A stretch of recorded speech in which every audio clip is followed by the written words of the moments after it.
मोख्रा BTC आव मोख्रा फैदों मोख्रा फालो आरो लोगोसे पाकिस्तान आरो इन्डिया मोनसे वार जानो थांगासिनो दं मायाव जोंनि BTC आवहाय BTC नि जेनेखि फैबाय थानाय बिसायख'थि इलेक्सन बावहाय पाकिस्तान आरो इन्डिया बेबायदि मोनसे वार जानो थांगासिनो दं दावहा जानो थांगासिनो दं दावहा मिथिबायना दा बे बाथ्राखौ दिनै माने ओरैबायदि मोनसे राजखान्थि जादों होनना बुङो BTR आवहाय दिनै माने मोख्राफ्रा जेरै गलि गैया न' बां लुना लानो रोङा माने अखा हाबाय थाबा सानो जाहैबाय आरोखि न' बां लुना लानोसै न' बां लुनानै मोजां थानोसै नाथाय जेब्लानाखि अखाया नागारो अब्ला बिथांमोना लुनानै लानो हाला जाहैदों बेबायदि अबस्था माने बोजों बेरायनानै बेखार थानोसैलाय आरोखि दा थिग बेबायदि अबस्था दिनै BPF नि सासे दैदेनगिरिया दिनै माखासे BPF नि जाय दैदेनगिरिफ्रा दिनै UPPL आव जगदान जादों बे जगदान जानायखौ बिथाङा दिनै रुजुदों मोख्राजों रुजुदों बाट माबोरै रुजुदों मानो रुजुदों आं नोंथांमोननि गेजेराव भिडिअखौ होनो नागिरगासिनो दङ आं बेनि उनाव नोंथांमोन थन्न आं डिसकासन रायलायगोन एक्चुअली बिथांमोना माबायदि मानि थाखाय मा खोथा बुंदों आरो मानो बुंनांगौ रोङाखै अब्ला बिथांमोनाल' मोख्रायाव गोलैगोन नामा आरो गुबुन माखासेफ्रा मोख्रायाव गोलैना गोलैया बे कुइसनखौबो जों सोंनांगोन बे बिथां गेदेरमानाव नायगिरदो अब्ला भिडिअ खाम्फा चन्दन दिनै हितेशमोन नेरसोन बर'मोना बे मोख्रानि रलखौनो लादों हाग्रामा महिलारिजों बै समाव थाफा केबिनेट मन्त्रि जाबाय डिपुटि चिफ जाबाय बिराद रंजाबाय दिनै आरो बिपदनि समाव ओरै गैला बेफोरबायदि मोख्रा मानसि बिसोरो साफा मोख्रा जाय मोख्रा समाजाव जायगा गैया बे मोख्राफ्रा जेबो समाजाव जायगा मोना UPPL आवबो टिकेट मोना बे निश्चित जाबाय बे चन्दनाथ' बुंना लाखाबाय गाव टिकेट लानो थाङाखै होननानै खाम्फायाथ' टिकेट मोनला बेखौ माबायावसो परबजरावसो इनसार्ज खालामहरखाबाय दा बिथांमोना खुनु भबिसत गैला बिथांमोननि राजनितिकआ बेयावनो जोब्बाय आरो माने गोगोम नांगोन बबेबा मोनसे जुद्धखौथ' इजि लाजाया जेरखम दाख्लै माने पेहेलगामाव माने पाकिस्ताना बिराद इजि लानानै इन्डियानि मानसिखौ गावथारला फैदोंमोन दा मा अबस्था जाखो दा बेबायदि एखे अबस्था जागोन बिथांमोना जोंखौ एदावबाय थादों दा बे एदावनायनि खिथेरा नायबानो जाबाय मा जागोन माने बेहाय थफ्ला जुनानै खारनाय जेबो गैया UPPL बेबायदि अबस्था जानानै दं आरो माने थफ्ला जुनानै खारनांगोन बिसोरो दा रायजोआनो रिजेक्ट खालामखाबाय उदालगुरियाव जोंना 10 जनाव 10 जन देरहानायनि मोनसे परिबेसाव दङ बाक्सायावबो बुरजा देरहाफैगोन जोङो 11थानि गेजेराव 7थाखौथ' आरामसे देरहाबोगोन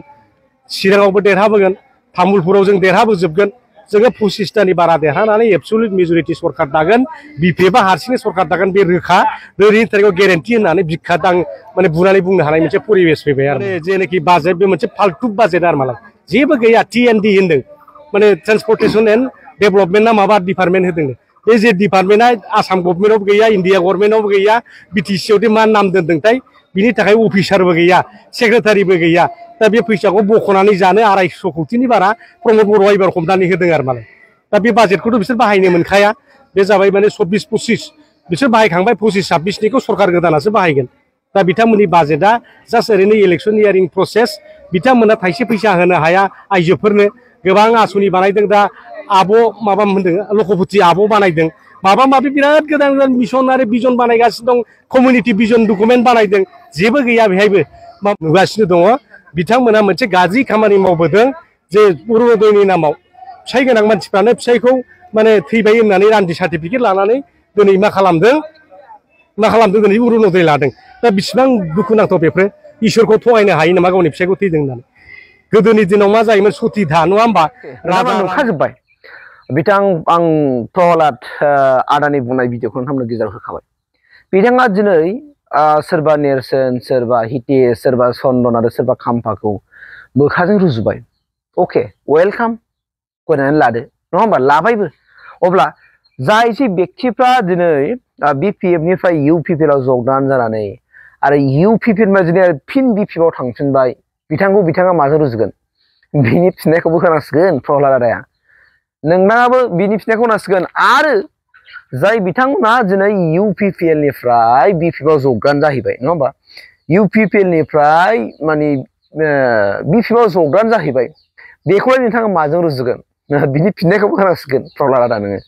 नोङो खोथानांसिगोन दाना जे नोंथाङा दे बोरै बिसोर साब्रैयावथ' मालाबाबो मोख्रा जानो हायाना अब्ला मोख्रा जानांगौबाथ' गासिबो जानांगोन बिथांमोनहाबो जानांगोन सोरबायाबो जानांगोन दा बेखौ नोंथांमोना माजों रुजुगोन बा नों आदाया माजों रुजुगोन बिनि फिननायखौबो नों होनांसिगोन आदा नोङो दिनै होनबायब्ला बिथांमोनखौ नोंथाङा जुदि मोख्राजों रुजुखाबायबा अब्ला बै माखासेफ्रा बबेयाव गोलैगोन नों बेखौ फोरमायनानै होनांसिगोन आदा दा बेजों लोगोसे दिनै प्रहलाद बिदा गिदिरा होनदों कि BTR आव जेनाखि सालायनाय सरकारखौ बुंदों जे बिथांमोना खुनु मोनसे सिस्टेमजों सरकारखौ सालायदिया बा सालायनो रोङाखिसै जायनि खार'नाव बिथांमोनहा जेरैबायदि थाखायानो दिनै बिथांमोना बाहायनो हालायलायिसो थालायनाय जाबाय बेफोरबायदि अबस्था माने खुनु मेनेजमेन्ट रोङाखै जुदि मेनेजमेन्ट रोङोमोनब्ला बेबायदि थाखाया थानाय नङामोन बिथांमोनहा ओरैनो दोनबाय बेखार थाखाखौ हरफिननाय बेबायदि गोबां माखासे बाथ्राखौ बुंथिदों लोगोसेनो बिपि एबा सरकाराव फैफिनोब्ला बिथांमोना इयुथ्सफोरनि माखासे बाथ्रा खुनु मोनसे रावबो माने दिल्ली मुम्बाइ बेंगालराव खामानि मावनो थांनानै नंला जोंनि लाइमोनफ्रा बा बिटिआरनि लाइमोनफ्रा बे बाथ्राखौ स्पस्ट' बुंथिनानै होदों आरो लोगोसेयैनो सेंग्राफोरानो होन आबाद मावनानै जाग्रा होन मैगं थाइगं मावना जाग्रा लेबार मावना जाग्रा गासैबोनि थाखाय बिथांमोनहा माखासे माने प्लेन आरो पलिसि खालामना दोनखाजोब्बाय आरो बेनि गेजेरजोंनो बिटिआर हालामावहाय माब्रैबा जौगानाय लाबोनो हागोन बे बाथ्राखौ खालामगोन आरो बिथाङा फोरमायनानै होदों सोर प्रहलाद आदाया दा फैबाय थानाय समाव जों मिथिसिगोन थारैनो बिथांनि बुंनाय बाथ्राया जामारना जामारा आरो दिनै थारिखआवहाय थारमाने पाकिस्तान इन्डिया बायदि